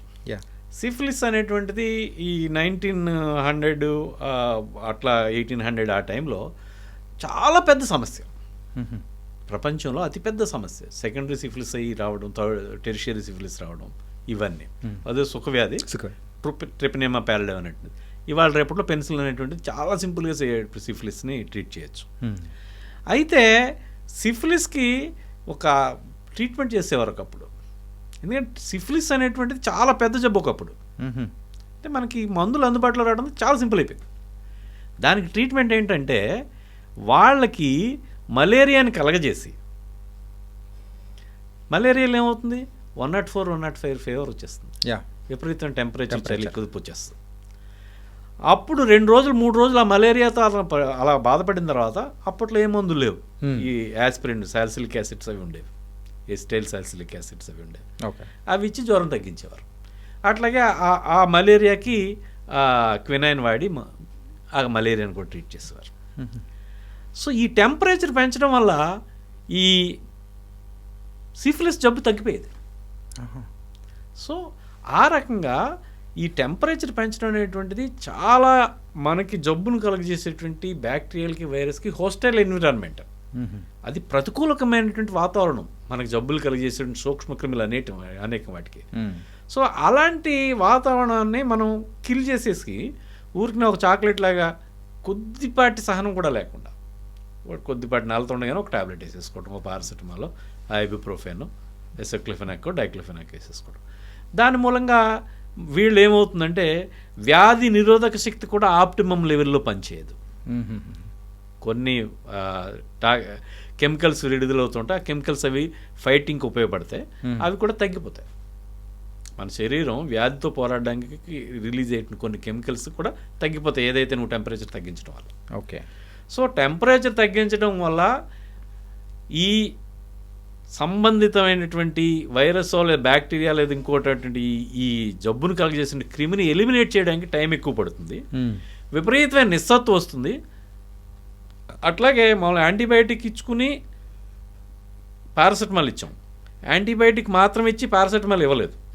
అలా లెక్కేస్తే యాంటీబయాటిక్ మాత్రం ఇచ్చిన వాళ్ళు ఒక 2 రోజులు ముందుగానే కోలుకున్నారు without paracetamol. Yes. So paracetamol వినియోగం అనేటువంటిది మిమ్మల్ని బాగా నిస్సత్తుకు గురి చేస్తుంది, వ్యాధి నిరోధక శక్తిని కొంచెం డౌన్ చేస్తుంది, అట్లనే మీ బీపీ బాగా తగ్గించేసి పడిపోవడానికి ఇంకో దానికి కారణం అవుతుంది. సో వ్యాధిని తగ్గించడం కూడా కొంచెం లేట్ చేస్తుంది. కాబట్టి ఇంకా కొన్ని స్టడీస్ ఉన్నాయి. ఇప్పుడైతే బోల్డ్ అని యాంటీబయాటిక్స్ ఉన్నాయి. ఇప్పుడు 1940s ఆ టైంలో ఆ స్టడీలో చేసింది ఏంటంటే, ఒక కేస్ స్టడీ చెప్తారు. ఒక పేషెంటు హాస్పిటల్ అడ్మిట్ అయి ఉన్నారు. ఆ పేషెంట్కి తగ్గట్లేదు అప్పటికి అందుబాటులో ఉంటున్న ఇన్ఫెక్షన్లు ఏ యాంటీబయాటిక్ ఇచ్చినప్పటికీ. జ్వరం రావడం, ఏదో అప్పటికి జ్వరం నివారణ పారాసెటమాల్ మరోటో ఇంకోటో ఏదో ఒకటి, అదో మాత్ర వేయటం, తగ్గటం, అలా రోజు ఇంజక్షన్లు సెలైన్లు పెట్టుకుంటూ పోతున్నారు. ఒకరోజు ఆ డాక్టర్ పారాసెటమాల్ ఆఫ్ చేసామని చెప్పిస్తుంది, పారాసెటమాల్ కాదు ఏదైతే జ్వరం ఆపేశారు. ఆపేసిన తర్వాత జ్వరం తగ్గిపోయింది. 2 రోజుల తర్వాత ఇంకా శరీరం ఫైట్ చేయడానికి మనం ముందు చెప్పుకున్నటువంటి ఈ కెమికల్స్ అవి కూడా పనిచేసి శరీరానికి తనను తాను హీల్ చేసుకునేటువంటి శక్తి ఉంటుంది. దానికి వచ్చినటువంటి బ్యాక్టీరియా, వైరస్ ఇలాంటి వాటికి మనం స్పెసిఫిక్ ట్రీట్మెంట్ ఇస్తే సరిపోతుంది. నిజంగా తట్టుకోలేనంత ఎక్కువ జ్వరం ఉన్నప్పుడు ఒక తడిగుడ్డుతో వాళ్ళు టేపిడ్ వాటర్ స్పాంజింగ్ అంటాం, తుడుచుకోవడం, ఏసీలో ఉండడం, ఇలాంటివి చేసుకోవచ్చు. మరీ నొప్పులు భరించడం లేకపోతే మరీ జ్వరం భరించడం ఉన్నప్పుడు తప్పదు వేసుకోవచ్చు. ఓకే. సో ఈ వెయ్యి చూసుకోవాలి మీరు. సో సెల్ఫ్ మెడికేషన్లో ఈ పారాసెటమాల్ ఇంకొక విషయం, చాలా సందర్భాల్లో పారాసెటమాల్ ఇంట్లో పెట్టేసుకుని వాడేటి మూలంగా ఒక తీవ్రమైన ఇన్ఫెక్షన్ కూడా కాంప్లికేట్ అయిపోయిన తర్వాత కానీ మనం హాస్పిటల్కి వెళ్ళాం. Yes sir. అది అదొక మలేరియా కావచ్చు, అదొక టైఫాయిడ్ కావచ్చు, ఇలాంటి తీవ్రమైన తర్వాత కానీ మనం హాస్పిటల్కి వెళ్ళాం. మెయిన్గా ఈ సీజన్లో ఇలాంటి జాగ్రత్తలు అనేది కూడా తీసుకోవాలి కదా సార్. కాకపోతే ప్రతి ఒక్క ఇంట్లో కామన్ అయిపోయింది ఏంటంటే ఈ పారాసెటమాల్ ఒక షీట్ తీసుకొని వచ్చి పెట్టేసుకుంటారు, వచ్చినప్పుడల్లా వేసేసుకుంటూ ఉంటారు. అదొకటి మాత్రం అలవాటు చేసుకుంటారు. ఖచ్చితంగా ఏదైనా తీవ్రమైన జ్వరంగా అనిపిస్తే డాక్టర్ని సంప్రదించి అది ఏంటో ఎవాల్యుయేట్ చేసుకోవాల్సిన అవసరం ఉంది. దురదృష్టవశాత్తు ఇవాళ రేపట్లో కొంచెం వైద్యం అనేటువంటిది ఖరీదు అవడం కూడా ప్రజల్ని ఈ రకంగా వాళ్ళు రిసార్ట్ చేస్తున్నారు. ఓకే సార్, ఈ ట్యాబ్లెట్స్ గురించి మనం మాట్లాడుకున్నాం కాబట్టి ఒకటి చాలా రోజుల నుంచి ఎవరినైనా అడుగుదాం అనిపించింది, మిమ్మల్ని అడిగితే కరెక్ట్ అనిపిస్తుంది సార్. ఈ కాఫ్ సిరప్స్ ఉంటాయి కదా సార్, ఈ కాఫ్ సిరప్స్ అనేది కూడా ఎక్కువగా యూజ్ చేయడం అనేది కూడా మనం చూస్తుంటాం. చిన్నది వచ్చినా పెద్దది వచ్చినా అది యూజ్ చేస్తూ ఉంటారు. సో అది యూజ్ చేయడం వల్ల ఏమన్నా ప్రాబ్లం ఏమన్నా ఉంటుందా? ఇప్పుడు మన డెవలపింగ్ కంట్రీస్లోను లేదా పేద దేశాల్లోను మన చుట్టూ వాతావరణంలో అనేక రకాలైనటువంటి బ్యాక్టీరియా, వైరస్, ఫంగై, పారాసైట్స్ ఉన్నాయి. మనం వీఆర్ లివింగ్ ఇన్ క్లౌడ్స్. మన ఈ యొక్క సూక్ష్మ క్రిముల మేఘాల్లో మనం బతుకుతున్నాం. సో ఇటువంటి వాటిలో కొన్ని జబ్బులు కూడా కలుగజేసేటువంటి క్రిములు ఉంటాయి. ఇప్పుడు కాఫ్ సిరప్స్లో ఎక్కువ మంది కాఫ్ సప్రెసెంట్స్ వాడుతూ ఉంటారు. డెక్స్ట్రోమెథార్ఫోన్ లేకపోతే ఇంకా అలాంటి కొన్ని ఉంటాయి, కోడీన్కి సంబంధించి కొన్ని మందులు ఉంటాయి. ఈ కాఫ్ సప్రెసెంట్స్ మన థర్డ్ వరల్డ్ కంట్రీస్లో మన వాతావరణంలో ఉండేటువంటి దగ్గును మనం ఆపేసాం అనుకోండి, లోపల బ్యాక్టీరియా పెరిగి అది న్యూమోనియాకి దారితీస్తుంది. సో కాఫ్ సప్రెసెంట్స్ ఎప్పుడు వాడకూడదు, ఎక్స్పెక్టెంట్స్ వాడుకోవాలి. ఒకవేళ ఎప్పుడైనా కావాలంటే శరీరంలో కఫం లేకుండా బయటకి గెంటేయాలి. అలా అంటే దగ్గు తగ్గిపోవడం కాదు, మనం దగ్గి మనకి ఏమైనా కఫం లోపల ఉంటే బయటకు గెంటేసే స్థితిలో ఉన్న మందులను వాడుకోవాలి. Number 1. Okay. Number 2, cough suppressants వాడడం వల్ల ఒకటి న్యూమోనియాకి దారి తీసేచ్చు, అది సీరియస్ అవ్వచ్చు. ఇందాక ఏదైతే పారాసెటమాల్ లాగా ఇప్పుడు కాఫ్ సప్రెసెంట్స్ వాడుకోవడం వల్ల. అట్లానే చాలా సందర్భాల్లో నెలల తరబడి లేకపోతే వారాల తరబడి చాలామంది కాఫ్ సప్రెసెంట్స్ వాడేస్తూ ఉంటారు. అనేక సందర్భాల్లో టీబీని ఈ రకంగా కాఫ్ సప్రెసెంట్స్ వాడుకుంటూ పోయినప్పుడు బాగా ముదిరిపోయిన తర్వాత గుర్తించినటువంటి పరిస్థితులు కూడా ఉంటాయి. సో కాఫ్ సప్రెసెంట్స్ అనేటువంటివి విధానం కాదు, అవసరమైతే కాఫ్ ఎక్స్పెక్టెంట్స్ వాడుకోవాలి. అది కూడా కొంతమేరకే 1-2 రోజులు వాడుకోవచ్చు, అంతకీ కూడా తగ్గలేనట్టు లేదా 3 రోజులు వాడుకోవచ్చు. తగ్గలేదనిపిస్తే ఖచ్చితంగా వైద్యుని యొక్క సలహా తీసుకోవడం అనేటువంటిది ఎంతైనా మంచిది. Okay sir. ఈ మధ్య చూస్తూ ఉంటే కొన్ని లీటర్స్ వాటర్ పెట్టుకొని కొంతమంది తాగుతూ ఉంటారు. ఇన్ని గంటలకి ఇన్ని నీళ్ళు తాగాలి, ఇలా తాగాలి అని చెప్పేసి తాగుతూ ఉంటారు కదా. సో మన బాడీకి ఎంత వాటర్ అనేది కరెక్ట్ అంటారు? ఇంకా చెప్పుకోవాలంటే కొంతమంది రోజుకి 4 లీటర్లు, 5 లీటర్లు, 6 లీటర్లు ఇట్లా కూడా చెప్తా ఉన్నారు. ఎస్. మనిషికి మామూలుగా మన మన ఎన్విరాన్మెంట్లో రోజుకి 1 కిలోగ్రామ్ బాడీ వెయిట్కి ఒక 35 మిల్లీలీటర్లు సరిపోతుంది. అనగా ఒక 60 కిలోల బరువు ఉన్న వాళ్ళకి ఒక 2 లీటర్లు కొంచెం అటు ఇటులో వాటర్ సరిపోతుంది. అయితే చాలామంది మనం చూస్తూ ఉంటే పొద్దుటే 2 లీటర్లు తాగేయండి, ఒక గంట ఇంకో 2 లీటర్లు తాగేయండి, రాత్రి అయ్యేటప్పుడు 8 లీటర్లు తాగేయండి అంటారు. ఇదంతా ట్రాష్ అండి. ఒకటి బేసిక్గా శరీరానికి తనకి అన్నీ మీరు ఎక్కువ వాటర్ తాగేస్తే బయటికి పంపించడానికి దాని మెకానిజం దానికి ఉంటుంది. తక్కువ వాటర్ తాగితే అది కన్జర్వ్ చేసుకుని పొదుపుగా వాడుకోవడానికి దాని మెకానిజం దానికి ఉంటుంది. సో శరీరంలో రకరకాల చెక్స్ అండ్ బ్యాలెన్సెస్ ఉంటాయండి. అనేక వాట్ వి కాల్ హోమియోస్టాసిస్ అంటాం, ఒక నిలకడైనటువంటి పరిస్థితి కొనసాగుతూ ఉంటుంది. ఓకే. సో ఇప్పుడు ఏంటంటే ఒక స్థాయి దాటి ఎక్కువ నీళ్ళు తాగేసాం అనుకోండి, ఇప్పుడు ఇక్కడ మీకు ఎక్కువ నీళ్ళు తాగుతున్నప్పుడు ఏం జరుగుతుందంటే కొంతమంది పొద్దుటే లేచి 1 లీటరు, తర్వాత ఒక అరగంట ఇంకో లీటర్ తాగేస్తూ ఉంటారు. ఇప్పుడు మన శరీరంలో బయటికి విసర్జించాల్సినవి యూరిన్ అయినప్పటికీ లేకపోతే ఫీసిస్ విరేచన అయినప్పటికీ కూడా స్ట్రెచ్ అయిన తర్వాత అవి మనకి సిగ్నల్స్ ఇస్తాయి. మనం బాత్రూమ్కి వెళ్తాం, టాయిలెట్కి వెళ్తే అవి బయటికి పంపించేస్తాం. అంత సింపుల్గా జరుగుతూ ఉంటుంది. ఇప్పుడు వాటర్ ఎక్కువ తాగేస్తూ ఉన్నాం లీటర్ల కొద్దీ, ఇంకా స్ట్రెచ్ అయిపోతూ ఉంది. ఒక మనిషిని పరిగెట్టిస్తూ ఉన్నాం ఎంతసేపు పరిగెడతాడు? ఎక్కడో చోట పడిపోతాడు. ఇలాంటిది నాకు తెలిసిన కొంతమందిలో ఇలాగ వాటర్ అలా పిచ్చి పిచ్చిగా తాగేయటం వల్ల దీని యొక్క ఏదైతే బ్లాడర్, యూరినరీ బ్లాడర్ ఉందో, మూత్ర సంచి, దాని యొక్క టోన్ కోల్పోయింది, దాని యొక్క శక్తి కోల్పోయి సంకోచించడం మానేస్తుంది. ఓకే, ఎటోనిక్ బ్లాడర్ అంటాం మేము. అప్పుడు ఏం చేయాలి? పడిపోయినా ఏం చేస్తాం మనం? హాస్పిటల్లో చేర్పిస్తాం, లేదా పక్కకు పడుకోబెడితే కొంచెం రెస్ట్ ఇస్తే కొంచెంసేపటికి వాడు మామూలు అవుతాడు. నాకు తెలిసి కొంతమంది పేషెంట్లకి, కొంతమంది వ్యక్తులకి ఇలాంటి నీళ్ళు ఎక్కువ తాగేయటం మూలంగా వాళ్ళ బ్లాడర్ అనేటువంటిది దాని యొక్క సంకోచించేటువంటి శక్తి కోల్పోయి ఎటోనిక్ బ్లాడర్ కింద అయిపోయి వాళ్ళ గొట్టం వేసుకొని ఒక సంచి పెట్టుకుని కొన్ని నెలల పాటు దాన్ని అలా వదిలేసుకున్న తర్వాత అది కొంచెం నార్మల్ అయింది. కొన్ని నెలలు, కొంతమంది సంవత్సరాలు కూడా అలా వదిలేసుకోవాల్సి వచ్చింది. సో ఒకసారి ఇమాజిన్ చేయండి. నెంబర్ 1. నెంబర్ 2 ఏంటంటే, నాకు ఈ మధ్య ఒక పేషెంట్ వచ్చారు. ఆయన విపరీతమైన నిస్సత్వం. ఎప్పుడు టెస్ట్ చేసుకుని అతనికి సోడియం బాగా తగ్గిపోతుంది. ఎస్, సరే అతను మామూలు సోడియం ఎక్కించారంత అయింది, బాగానే ఉంది. బాగా కొన్నిసార్లు అతనికి ఏంటి నిస్సత్తుకి ఏంటి కారణం తెలియట్లేదు. డీప్గా మనం హిస్టరీ తీసుకుంటే అతను రోజు పొద్దుటే ఇలాగ లీటర్ల కొద్ది నీళ్ళు తాగేస్తాడు మార్నింగ్. Yes, okay. నీరు దాని అంతటా అది విడిగా వెళ్ళదు, అది సోడియంను కూడా బయటికి తీసుకుపోతుంది. ఇది హైపోనేట్రీమియా అనేటువంటిది ఆ రకంగా వచ్చి నిస్సత్తు వచ్చేస్తుంది. ఓకే. ఇంకా అతనికి అన్ని ఆరోగ్యాలు బాగానే ఉన్నాయి కాబట్టి సరిపోయింది. ఇంకేదైనా కిడ్నీ జబ్బులో లేకపోతే ఇంకోటో ఉంటే అది ఇంకా కిడ్నీ ఫెయిల్యూర్కి వాటికి దారితీస్తుంది. సో ఇలాంటి పరిస్థితుల్లో బాడీని సహజంగా ఉండేవండి. ఏదైతే మనం చెప్పుకున్నామో 1 కిలోగ్రాము బరువుకి ఒక 35 మిల్లీలీటర్ల రోజుకి యావరేజ్న సరిపోతుంది. లేదు, ఇంకొకటి మనం ఇక్కడ చెప్పుకోవాల్సింది ఏంటంటే, నాన్ వెజ్ తిన్నారనుకో, లేదా తక్కువ నీళ్ళు తాగారనుకుందాం. ఆ తక్కువ నీళ్ళు తాగినప్పుడు యూరిక్ యాసిడ్ అవి కూడా కొన్ని ప్రెసిపిటేట్ అవి స్టోన్స్ ఫార్మ్ అయ్యేటువంటి అవకాశం. సో దానికి సంబంధించి ఫుడ్ అనేటువంటిది బ్యాలెన్స్డ్గా తీసుకోవాలి. దాంతోపాటు సలాడ్స్ తీసుకుంటాం, వెజిటబుల్ సలాడ్స్. అప్పుడు కొంచెం యూరిన్ ఆల్కలైన్ అవుతుంది. సో యూరిన్ యాసిడిక్గా ఉండటం మూలంగా ఏదైతే నాన్ వెజ్ అది ఎక్కువ తిన్నప్పుడు ఆ యాసిడిక్గా ఉన్నప్పుడు యూరిన్ పోసుకున్నప్పుడు మంట అది వస్తుంది, మగవాళ్ళైనా ఆడవాళ్ళైనా. సో ఏదైతే సంతులమైన ఆహారంలో నాన్ వెజ్ తీసుకున్నప్పుడు ఖచ్చితంగా మీరు సలాడ్స్ తీసుకోండి. ఆ కుకుంబరా, లేకపోతే ఉల్లిపాయలా, లేకపోతే కొంచెం నిమ్మకాయ పిండుకుంటారా, లేకపోతే ఏదో ఒకటి. సో ఇలా ఏదో ఒకటి తీసుకోండి తప్ప దానికోసం విపరీతంగా మంచినీళ్ళు తాగడం అనేటువంటిది విధానం కాదు. సో ప్రకృతి ఈ యొక్క పరిణామ క్రమంలో అన్ని చెక్స్ అండ్ బ్యాలెన్సెస్ మన శరీరంలో ఉన్నాయి.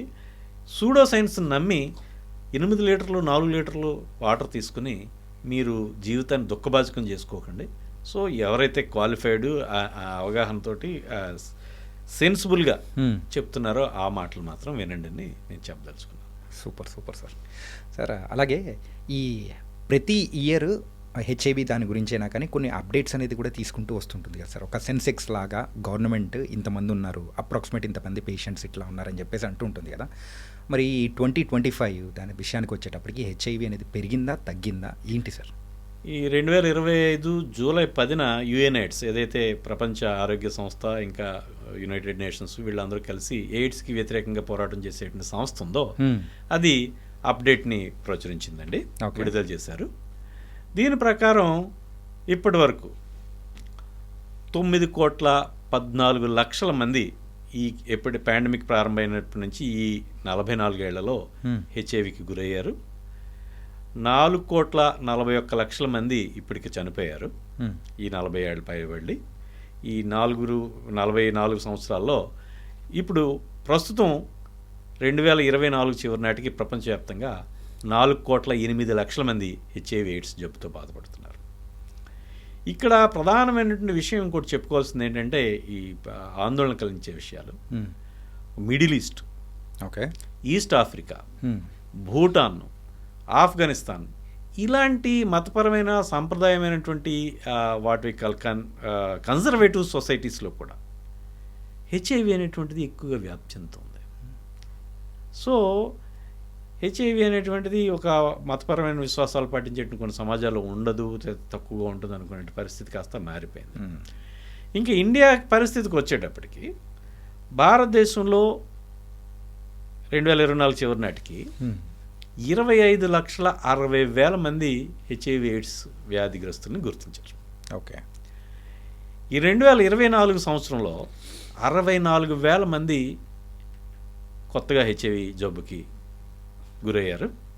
32,000 మంది ఈ ఎయిడ్స్ జబ్బుతో చనిపోయారు. ఓకే. ఇంకా ఇందులో ఆందోళన కలిగించేటువంటి విషయం ఏంటంటే, ఏవైతే కీ పాపులేషన్స్ అంటామో ఆ కీ పాపులేషన్స్లో ట్రాన్స్జెండర్స్లోను, అట్లనే ఈ MSM male homosexuals are gay, ఎవరైతే మగవాళ్ళతో శృంగారం చేసుకుంటారో వాళ్ళలోనూ హెచ్ఐవి అనేటువంటి విపరీతమైన వేగంతో వ్యాప్తి చెందుతుంది. ఓకే. ఇప్పుడు మన దేశంలో ఈ హెచ్ఐవి అనేటువంటిది 0.22% ఉంది. అంటే 1000 మందికి ఒక 2 కంటే ఎక్కువ మందికి హెచ్ఐవి ఉంది. ఈ కీ పాపులేషన్స్ ఎవరైతే ట్రాన్స్జెండర్స్ ఎంఎస్ఎంలో ఉన్నారో వీళ్ళలో చాలా వేగంగా వ్యాప్తి చెందుతుంది. ఎంత వేగంగా వ్యాప్తి చెందుతుందంటే 2017 సెన్సస్లో 2.6% ఎంఎస్ఎంలో పాజిటివ్ ఉన్నారంటే 1000కి 26 మంది. జనరల్ పాపులేషన్లో 1000కి 2. 2021 సెన్సస్కి వచ్చేటప్పటికి 3.2% వరకు, అంటే 1000కి 32 మంది. ఓకే. 2021 తర్వాత ప్రత్యేకించి సెన్సస్ తీయలేదు. ఇప్పుడు పెరుగుతున్నవి కూడా ఎక్కువగా హెట్రోసెక్సువల్స్లో మగ ఆడ మధ్య కాకుండా ఎక్కువ వీళ్ళ మధ్యలో చాలా స్పీడ్గా పెరుగుతుంది. అయితే వీళ్ళ జనాభా చాలా తక్కువ కాబట్టి ఈ హోమోసెక్సువల్స్ కానీ ట్రాన్స్జెండర్స్ అది ఎంత ఎక్కువగా ఉన్నా కానీ రిఫ్లెక్ట్ అయ్యి తక్కువే, కానీ అది మాత్రం చాలా ప్రమాదకరంగా ముందుకెళ్తుంది. ఇక్కడ ఒక సింపుల్గా మనం అమెరికా ఉదాహరణ తీసుకుందాం. అమెరికాలో 2.2% వాళ్ళ పాపులేషన్లో 2.2% ఎంఎస్ఎం. ఈ ఎంఎస్ఎం అమెరికన్ హెచ్ఐవి రోగుల్లో 2/3 ఉంటారు. ప్రతి 3 హెచ్ఐవి ఎయిడ్స్ రోగుల్లో 2 ఎంఎస్ఎం. ఓకే. అట్లనే ఈ ఇంజెక్టింగ్ డ్రగ్ యూజర్స్, మత్తు ఇంజెక్షన్లు తీసుకునే వాళ్ళు 1.6% ఉంటారు. వాళ్ళు ఒక 6%, 7% వరకు ఉంటారు. ఇంకా హెట్రోసెక్సువల్స్, స్త్రీ నుంచి పురుషుడు, పురుషుడు నుంచి స్త్రీకి వచ్చింది మాత్రం ఒక 20-25% మంది ఉంటారు. ఓకే. అయితే పేద దేశాల్లో కూడా హెచ్ఐవి ఎయిడ్స్ వ్యాప్తిని బాగా కంట్రోల్ చేయగలిగారు. అమెరికాలో గడిచిన 5-6 ఏళ్ళుగా ఓ 12-13 లక్షలుగా అలాగే స్థిరపడిపోయింది. దీనికి కారణం ఏంటంటే, ప్రధానమైన కారణం ఈ ఎవరైతే ఎంఎస్ఎం గేస్ హోమోసెక్సువల్స్ ఉన్నారో వీళ్ళు హై ఎడ్యుకేటెడ్. ఓకే. వాళ్ళు ఉద్యోగస్తులు, మిడిల్ క్లాస్, బాగా చదువుకున్నవాళ్ళు. వాళ్ళకి ఏవైతే వాళ్ళని మనం ఎంటర్టైన్ చేయలేం, వాళ్ళకి ఈ కార్యక్రమాలు వాళ్ళకి రీచ్ అవ్వు. ఎందుకంటే సమాజం ఇప్పుడు ట్రాన్స్జెండర్స్ సమాజం నిరాదరిస్తుందని, సమాజం అవమానకరంగా చూస్తుందని, ఈ రకమైన వివక్షకి వాళ్ళు గురవటం వల్ల వాళ్ళు వైద్యం తీసుకోవడానికి కూడా దాదాపు 1/3 పేషెంట్స్ ముందుకు రారు సిక్కైనా కానీ. సో అందువల్ల వాళ్ళలో ఇంకా ముందుకు జబ్బు ముదిరిపోయి వాళ్ళు ఎవరితోనైనా కలిస్తే తొందరగా వ్యాపించేటువంటి అవకాశం ఉంటుంది. సో ఇప్పుడు రానున్న రోజుల్లో ఈ కీ పాపులేషన్ ఏదైతే మన ఇండియాలో కూడా ఈ 64,000 మంది గత ఏడాది మన దేశంలో వచ్చారు, అందులో ఎక్కువ మంది కీ పాపులేషన్స్ నుంచే ఉన్నారు. ఓకే. సో జనరల్ పాపులేషన్తో పోలిస్తే వాళ్ళు 15 నుంచి 17 రెట్లు ఎక్కువగా వాళ్ళలో ఎక్కువ హెచ్ఐవి అనేది వ్యాప్తి ఉంది. కాబట్టి ఇది చదువుకున్న వాళ్ళకి అందరికీ కూడా ఒక ఫ్యాన్సీగాను, ఒక ఎక్స్పెరిమెంట్ ఏదో చేద్దాం, ఎక్స్ట్రెసీగాను ఉంటుంది. సో వాళ్ళందరికీ నేను చేతులెత్తి నమస్కరించి చెప్తున్నాను, హెచ్ఐవి అనేటువంటిది తేలికైన విషయం కాదు. ఖచ్చితంగా లైఫ్ లాంగ్ ట్రీట్మెంట్ తీసుకోవాలి, ఆరోగ్యం సంతరించుకోవచ్చు మీకు ఉన్న పరిస్థితులను బట్టి. తగిన జాగ్రత్తలు తీసుకోండి, మిమ్మల్ని మీరు రక్షించుకోండి. ఒకవేళ మీరు హెచ్ఐవి వ్యాధిగ్రస్తులు అయితే మీ కొలీగ్నో మీ కంపానియన్నో ఎవరినో ఈ జబ్బుకి గురవకుండా రక్షించండి అని చెప్తాను. వీళ్ళకి మనం ఈ ఆశా వర్కర్లో, ఏఎన్ఎంలో లేకపోతే గవర్నమెంట్ ఈ ప్రోగ్రాముల ద్వారా వాళ్ళకి రీచ్ అయ్యే పరిస్థితి లేదు. కాబట్టి వాళ్ళలో ఎందుకంటే వాళ్ళు ఎక్కువ హైలీ ఎడ్యుకేటెడ్ అని మనం ముందే చెప్పుకున్నాం. సాధారణ ప్రజలతో పోలిస్తే ఎవరైతే గే మెన్ అమెరికాలో ఇవన్నీ రుజువైన విషయాలు, వాళ్ళందరూ కూడా highly educated, better employed and well of. Yeah. So వాళ్ళ స్టోరీస్ని కనుక ఎనానిమస్గా అయినా సరే వాళ్ళు వేరే పేరుతోటి లేదా ఇంకో పేరుతో స్టోరీస్ని ఆ సోషల్ ప్లాట్ఫామ్స్ మీద షేర్ చేసుకోగలిగితే ఇది మిగతా వాళ్ళకి కనువిప్పుగాను వాళ్ళు జాగ్రత్త పడడానికి ఒక అవకాశం ఇచ్చిన వాళ్ళు అవుతారు. దయచేసి ఎక్కువగా ఈ జబ్బుకి గురవ్వకుండా ఉండడానికి మిమ్మల్ని మీరు రక్షించుకోండి, మీ కంపెనీలని మీ పార్ట్నర్స్ని కూడా రక్షించండి అని చెప్పేసి నేను మిమ్మల్ని అందరినీ కోరుతూ ఉన్నాను. అండ్ హెచ్ఐవికి సంబంధించి మీరు చేస్తున్న సేవ కానీ మీరు ఇస్తున్న అవగాహన కానీ రిజల్ hats off sir. And thank you so much for this podcast and opportunity sir. Thank you Chanakya. Thank you sir. And for more videos, Please subscribe to iDream. Please subscribe to iDream. Please subscribe iDream. And please subscribe to iDream. For more videos, subscribe to iDream. please like, share and subscribe to the channel. Congratulations, iDream. Subscribe to iDream. Subscribe to iDream. So subscribe to iDream Media. iDream ki iDream team andarki huge congratulations. Please subscribe iDream Media. Please subscribe to iDream. Subscribe iDream. Please subscribe to iDream. iDream అంటే నా కళల channel subscribe చేసుకున్నారు, నోరు తిరుగుతలేదు, మీరైతే గంట గుర్తు కొట్టండి. For more such videos, please subscribe to iDream. Subscribe to iDream. Please subscribe to iDream. Please subscribe iDream Media. Please do subscribe to iDream. Please subscribe to iDream Media. For best entertainment and information, please subscribe iDream. And don't forget to subscribe to iDream.